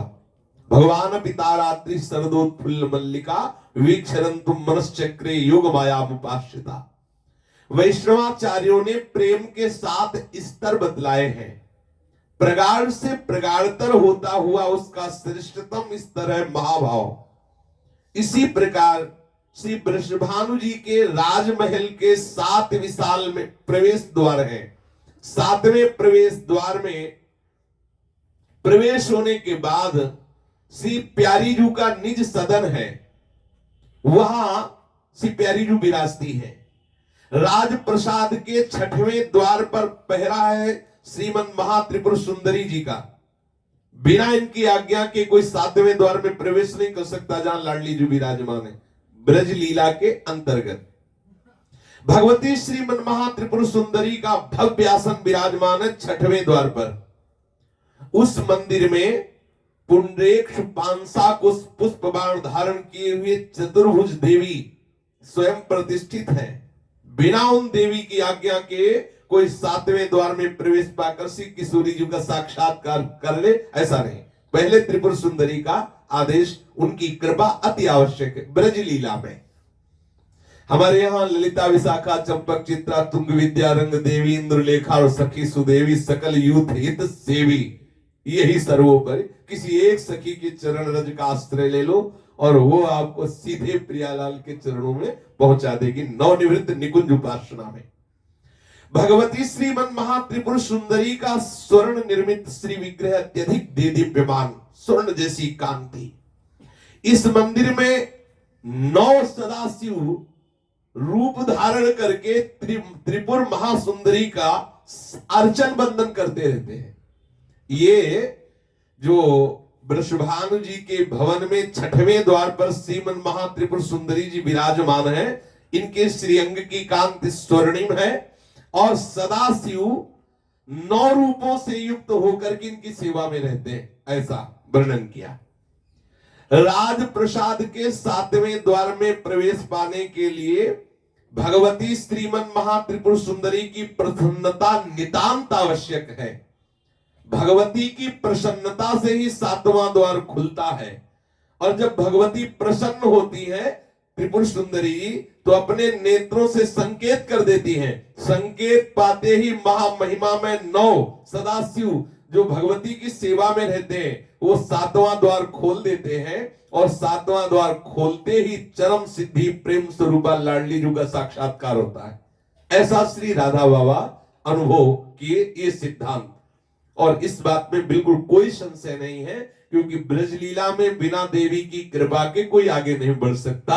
साक्षात सिद्ध गोपियों ने भी देवी की आराधना की है, बड़ी महिमा है। साक्षात जानकी जी ने भी आराधना की है राम जी को पति स्वरूप से प्राप्त करने के लिए, और बहुत प्रसंगों में ऐसा वर्णन आया है। गीता वाटिका का एक बड़ा सुंदर प्रसंग है। एक दिन प्रभात की सुंदर वेला में प्रभु श्री कृष्ण प्रकट हुए और राधा बाबा को आदेश किया कि त्रिपुर सुंदरी की तुम उपासना करो। उपासना करने का निर्देश उन्होंने दे तो दिया और अंतर्धान हो गए, पर बाबा को यह नहीं बताया कि किस विधि से उपासना करो, किस मंत्र से उपासना करो। गीता वाटिका में परम एकांतिक साधक ब्रह्मचारी श्री रामचंद्रन जी रहते थे। वो भगवती त्रिपुर सुंदरी के उपासक थे। गीता वाटिका के पिछले भाग में बनी हुई एक छोटी सी कुटिया के अंदर उन्होंने अपना सारा जीवन बिताया। ये आजीवन गीता वाटिका में रहे। प्रतिदिन 14-15 घंटे तक ये भगवती त्रिपुर सुंदरी की अर्चना किया करते थे। उनकी अर्चना में जप और पाठ की प्रधानता थी। ब्रह्मचारी जी ने शक्ति मंत्र की दीक्षा तो वाराणसी के किसी सन्यासी से ली थी, परंतु एक कांची कामकोटि के पूज्य श्री शंकराचार्य जी महाराज में गुरु भाव रखते थे। बाबा ने ब्रह्मचारी जी से भगवती त्रिपुर सुंदरी की उपासना के संबंध में जिज्ञासा की। शक्ति उपासना का विषय बड़ा विशद और रहस्यपूर्ण है। ब्रह्मचारी जी ने बाबा को बताया और जितना बताया उससे बाबा को संतोष नहीं हुआ। बाबा ने अपने भाव से अनेक शक्ति उपासना संबंधी ग्रंथों का अवलोकन किया, अध्ययन किया। इससे भी बात नहीं बनी। प्रभु श्री कृष्ण के आदेश का पालन अवश्य करना है, शीघ्र करना है। इस प्रकार की तत्परता और त्वरा राधा बाबा के मन में होने के बाद उपासना की विधि निश्चित नहीं हो पा रही थी। इस विवस्था की स्थिति में बाबा ने श्री ललिता सहस्त्रनाम स्तोत्र के सहस्त्र नामों के आधार पर 1000 मंत्रों की स्वयं रचना कर डाली। राधा बाबा ने 1000 मंत्रों की रचना की। भगवती की अर्चना है तो बाबा ने 1 करोड़ मंत्र जप का संकल्प किया कि 1 करोड़ मंत्र जप करेंगे। आज जहां भाई जी की समाधि है, इसी के पास में बाबा की पहले वाली पुरानी कुटिया, इसी कुटिया के अंदर बाबा ऊनी आसन पर बैठकर उत्तर की तरफ मुख करके मंत्र जप करने का नियम, 1 करोड़ मंत्र जप। 14 घंटे आसन पर बैठे रहते और मंत्र जपते। फिर 1000 कमल पुष्प से देवी की अर्चना करते। पर कम से 1000 कमल पुष्प रोज व्यवस्था करना, पुष्पों के प्रबंध का सारा भार भाई जी ने श्री राम सनेही जी को सौंप रखा था। 1000 पुष्पों के प्रबंध में बड़ी कठिनाई आती। इस दुर्निवार कठिनाई के कारण राधा बाबा को अपनी उपासना विधि में थोड़ा परिवर्तन करना पड़ा। कमल पुष्प कुछ दिन तो चला, इसके स्थान पर फिर अखंड चावल का प्रयोग करना। 1000 रोज कमल की व्यवस्था, अखंड चावल का प्रयोग किया। अब अखंड चावल का प्रयोग करना यह भी काम साधारण नहीं, कोई भी चावल टूटा ना हो। 1000 चावल गिन करके अर्चना के लिए अखंड चावल को प्रतिदिन चुनकर इकट्ठा करना, वो भी अपने ढंग की कठिनाई से भरपूर था। बाबा को अपनी उपासना विधि में फिर परिवर्तन का समावेश करना पड़ा। अब बाबा ने चावल के स्थान पर लाल चंदन और कुमकुम का प्रयोग करना आरंभ किया। लाल चंदन कैसे, टिक्की और कुमकुम। पर लाल चंदन तो घिसकर तैयार कर लिया गया, पर कुमकुम बाजार का नहीं, वो भी शुद्ध होना चाहिए। इसलिए कुमकुम का रोज नया ताजा कुमकुम बना करके बाबा बहुत, कभी कभी अगर उनको अनुभव हुआ कि भोग त्रिपुर सुंदरी आरोग नहीं रही तो 7 बार तुरंत भोग बदला है, हटाए तुरंत बनाइए। कोई त्रुटि हो गई, कोई विचार में त्रुटि हुई तो जब पा लिया तब उनको संतोष, उनको लक्षण अनुभव हो जाता था, आज त्रिपुर सुंदरी नहीं पा रही, हटाओ भोग तुरंत। 7 बार पुनः रसोई बनती। ऐसा बिल्व पत्र, तुलसी दल, पुष्पादि पूजन सामग्री से व्यवस्थित करके राम सनेही जी और वो सब कुमकुम का स्वयं निर्माण करते, चंदन घिस के सब व्यवस्था करते। और फिर बाबा जब करना प्रारंभ करके फिर कमल पुष्पों की जगह चावल की जगह फिर कुमकुम और लाल चंदन से ऐसे देवी की आराधना करते। और ये तो महापुरुष सिद्धि होते होते चूक हो जाती है। आप ये जो देवी शक्ति की उपासना है, श्री कृष्ण प्रेम प्राप्ति के लिए तो चलेगा, लेकिन अगर कोई देवी शक्ति को सिद्ध करना चाहे तो महर्षि महेश योगी के एक अनुगामी थे, तो उन्होंने देवी की सिद्धि की आराधना की। पूरा महल जैसा मकान, आसपास बंद, किसी का प्रवेश नहीं, और नित्य आराधना पद्धति, देवी के मंत्र होते हैं, उन मंत्रों से आराधना है। ह्रीं क्लीं चामुंडाय विच्यं ग्लूम हुम क्लीं स्वाहा, ऐसे मंत्र होते हैं जिन मंत्रों से, क्योंकि उसी मार्ग से आए हुए ना, तो उन मंत्रों के द्वारा देवी और देवी अनुभव किया है। देवी शक्ति ऐसे तो भयंकर शक्ति है। हाँ, भगवान शिव को भी हिला दे वो शक्ति है। हाँ, बहुत भयंकर शक्ति देवी शक्ति। अब देवी शक्ति की आराधना उन्होंने इसलिए नहीं की थी कि भगवत प्रेम प्राप्त, बाबा तो कह रहे हैं श्री कृष्ण प्रेम के लिए, लेकिन देवी शक्ति को अधीन करने के लिए। हम जो चाहे जैसे चाहे इतना हमें पावर आ जाए, फिर उसकी परीक्षा होती है। अब उनका पूरा नियम निर्वाह हो के आखिरी दिन था, जैसे बाबा ने 1 करोड़ मंत्र का अनुष्ठान लिया, ऐसे अनुष्ठान होता है, वो सब संकल्प से होते हैं। वो पूरा होने वाला था तो इतनी व्यवस्था थी कि कोई पक्षी भी प्रवेश न कर पाए, कोई बाधा न पड़ जाए। समय से हवन, समय से उतना आराधना, उतना मंत्र। जब एक मक्खी सी प्रकट हुई, देवी का एक नाम भ्रामरी भी है, वो भूल गए। मक्खी प्रकट हुई, ऐसे भन आसपास किया, सामने गई तो उनकी दृष्टि गई। जेरी गई तो देखा एक नव किशोरी 15-16 वर्ष की एक युवती खड़ी, मंद मंद मुस्कुराते। देखते ही उनके अंदर काम भाव है, काम भाव है, दिमाग खत्म, कंट्रोल खत्म, भ्रमित हो गए, बुद्धि भ्रष्ट हो गई, जैसे एकदम पागल आदमी, बस खत्म, आराधना साधना सब बहुत होश से। श्री हनुमान जी महाराज परम भागवत है, श्री सियाराम के चरणों में प्रेम मांगो, खूब आराधना करो, चलेगा। अगर जहां हनुमान जी से अगर सिद्धि वाली बात है कि तुम्हारा होश खराब हो जाएगी, नियम पद्धति अगर जरा भी बिगड़ी, अब बाबा कितनी कठिन साधना, होश उड़ जाए जैसी महापुरुषों ने साधना की।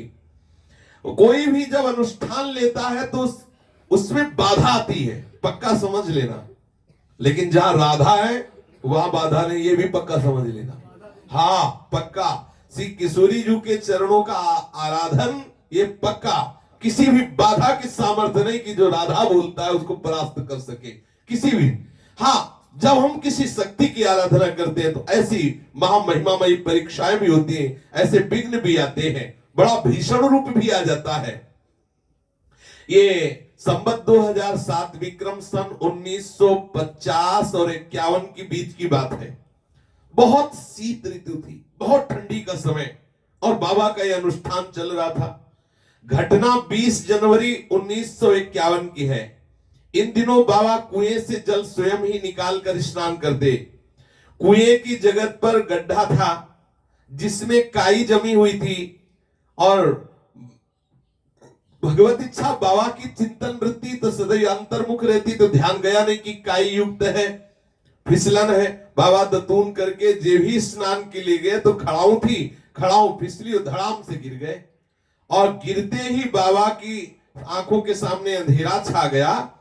अब उनके समीप ही राम स्नेही जी खड़े थे, उन्होंने बाबा को उठाने का प्रयास किया पर उठा नहीं पाए। पुकारा तो कई लोग दौड़े, बाबा को उठाया गया। बाबा के दाहिने कंधे पर भीषण वेदना, वेदना देखी तो कोई कहता मोच है, कोई कहता गुम चोट है। बाबा ने भाई जी से कहा वेदना बहुत जोर से हो रही, हमें लग रहा है हड्डी टूट गई। कष्ट की स्थिति में बाबा प्रसन्न थे। बाबा को उठाया गया, उनके वस्त्र बदले गए। गीता वाटिका के समीप में रेलवे अस्पताल है, भाई जी बाबा को अस्पताल ले गए। वहां डॉक्टर श्री माथुर साहब ने एक्सरा लिया और बताया कि बाबा के दाहिने ओर की गले की हड्डी टूट गई है। ऐसा अनुष्ठान और ये लीला। अब सारे संदेह दूर हो गए, एक्सरा होते ही ये पक्का हो गया कि बाबा की गले की हड्डी टूट गई। और बाबा जी कोई दवा लेते नहीं थे, राधा बाबा भाई जी के साथ अस्पताल से गीता वाटिका चले आए। अब प्रश्न था चिकित्सा का। बहुत लोगों ने चिकित्सा और औषधि के लिए राधा बाबा से अनुरोध किया। राधा बाबा ने कहा नहीं, कोई औषधि नहीं, कोई चिकित्सा नहीं। गजब है, आप सोचो, गले की हड्डी टूट गई। बाबा का उत्तर था कि मानो यहाँ भाई जी हैं, आप लोग हैं, तो इतनी सारी दौड़ धूप कर रहे हैं, यदि मैं कहीं जंगल में होता और ये दशा हो जाती तो कौन संभालता, ऐसा ही समझो, मुझे कोई औषधि नहीं। रेलवे अस्पताल के डॉक्टर श्री माथुर साहब राधा बाबा को देखने के लिए गीता वाटिका आए। उन्होंने बाबा से हाथ जोड़कर कहा प्लास्टर बंधवा लीजिए तो हड्डी जुड़ जाएगी। बाबा ने कठोर नियम के कारण कहा कि ये नहीं हो सकता, प्लास्टर नहीं बंधवा सकता। माथुर साहब बड़े भावुक थे, साधु स्वभाव से परिचित थे, बाबा के कठोर नियम से बहुत अधिक प्रभावित हुए। उन्होंने कहा कि बाबा एक काम करवा सकते हो आप, कंबल की हम एक पट्टी बनाए और काख में लगाकर गेरुए वस्त्र से हम अपने हिसाब से उस पट्टी को बांध दें तो वैसे काम करेगा जैसे प्लास्टर काम करता है, आप ऐसा कर सकते हैं। बाबा ने कहा इसमें मुझे कोई आपत्ति नहीं, पर मैं 5 बार स्नान करता हूं और हर बार खोलनी होगी। बड़े कट्टर नियम के। हाँ, श्री माथुर साहब ने समझ लिया कि नियम कट्टर है इनका, तो उन्होंने कहा ठीक है हम 5 बार खोल देंगे, 5 बार बांध देंगे, थोड़ा समय लगेगा लेकिन ऐसे जुड़ जाएगी। 5 बार पट्टी रोज खुलती, 5 बार रोज काख में कंबल ऐसे लगा के वैसे बांधते। अब सोचो कि महापुरुष कितने कट्टर नियम के थे।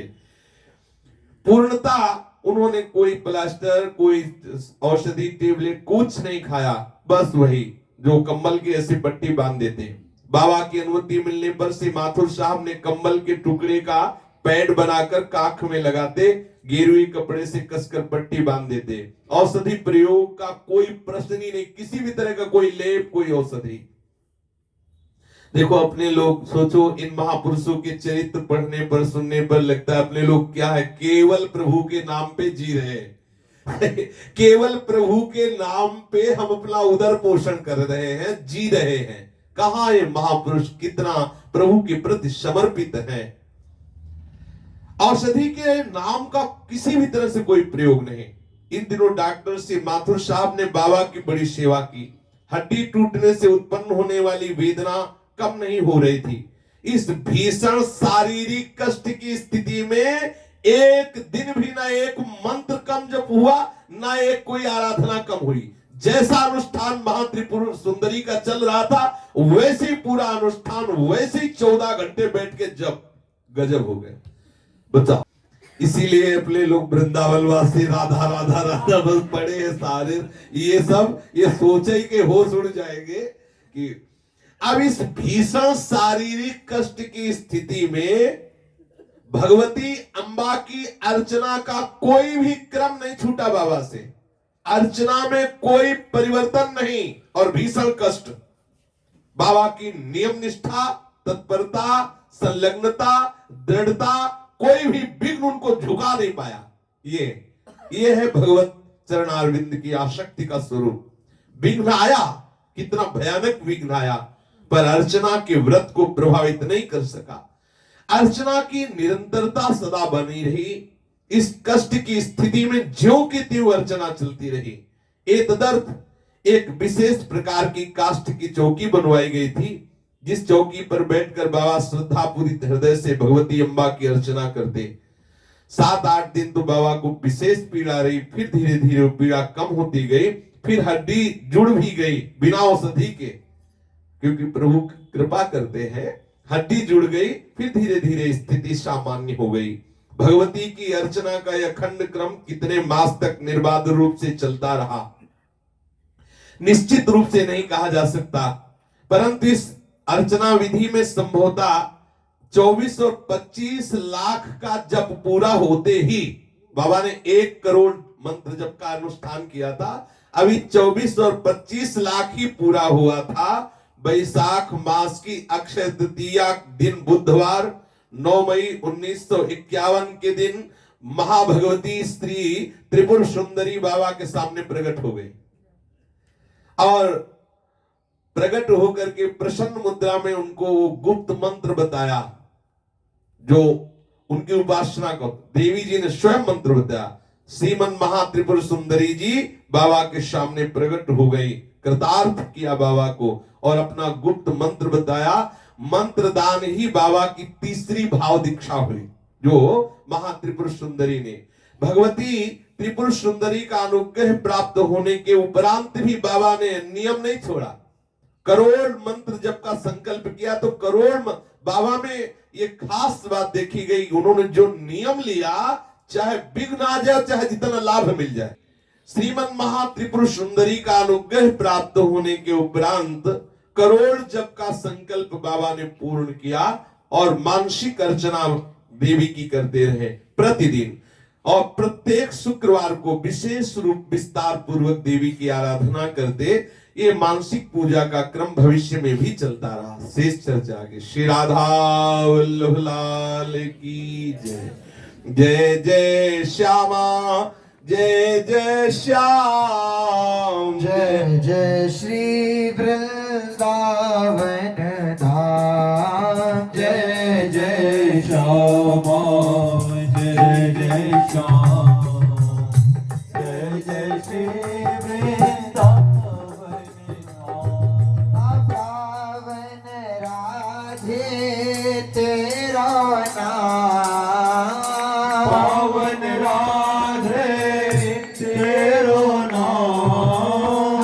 पावन राधे तेरो नाम, पावन राधे तेरो नाम।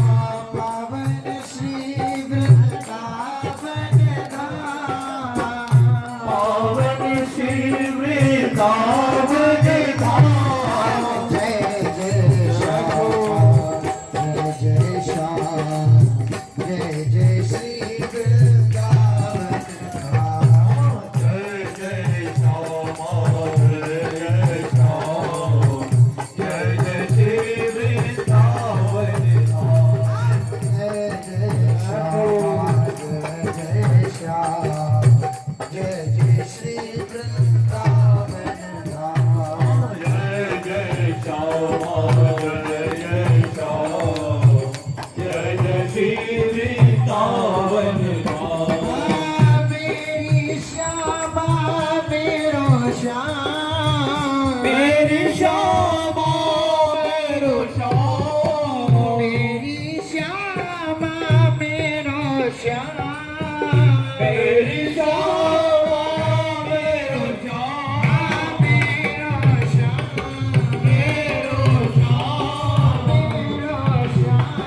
मेरो श्याम मेरो श्री वृंदावन मेरो श्री वृंदावन धाम जय जय श्री वृंदावन जय जय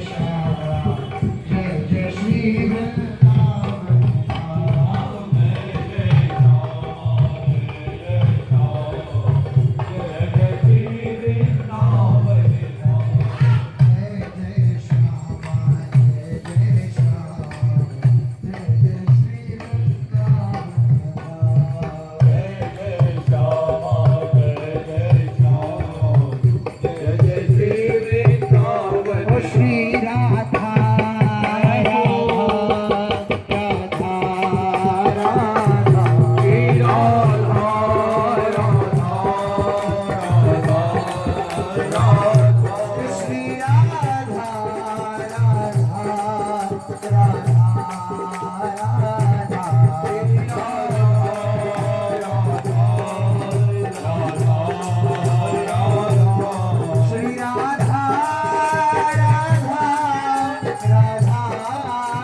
राधा श्री राधा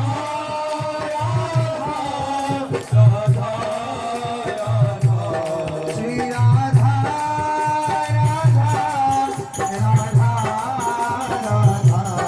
श्री राधा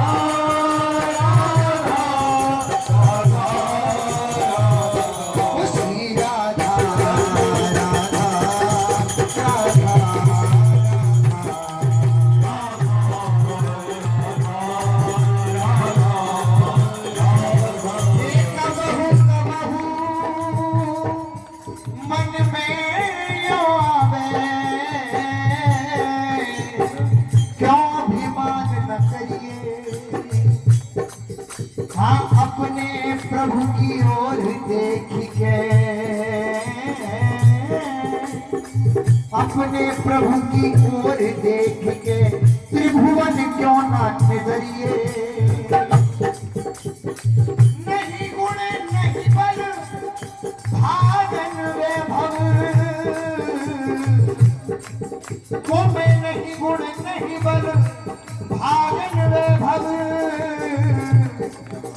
परेशान संग उड़ धरिए आप समान आन नहीं देखो अब आप समान आन नहीं देखो भूली गर्भ झुमरिए गुण मेरी हरिवंश लाडली हाँ गुण मेरी हरिवंश लाडली जाकी ज्योतिन परिए बलि मेरो हरिवंश लाडिलो गरजत काहू न डरिए जगमगात हरिवंश भाग मम सकल सोच पर हरिए वैभव अति अपार हित दंपति फिलसी फिलसी मुद भरिए लेकिन फिर आवत ये यो नहीं बकिए निपट गरीबी भरिए हित भोरी हित पपु जो दीनता सपने हु सोना बिसरिए हित भोरी हित पपु जो दीनता सपने सोना बिसरिए मेरी राधा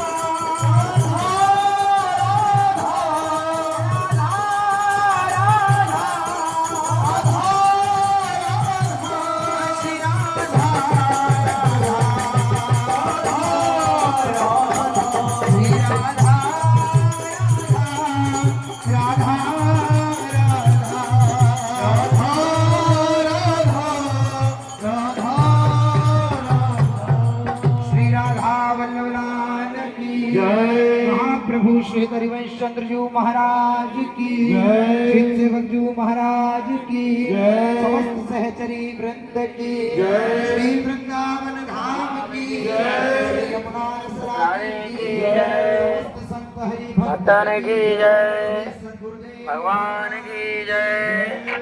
जय श्री राधे श्याम जय जय श्री राधे श्याम जय श्री राधे श्याम जय श्री हरि भाई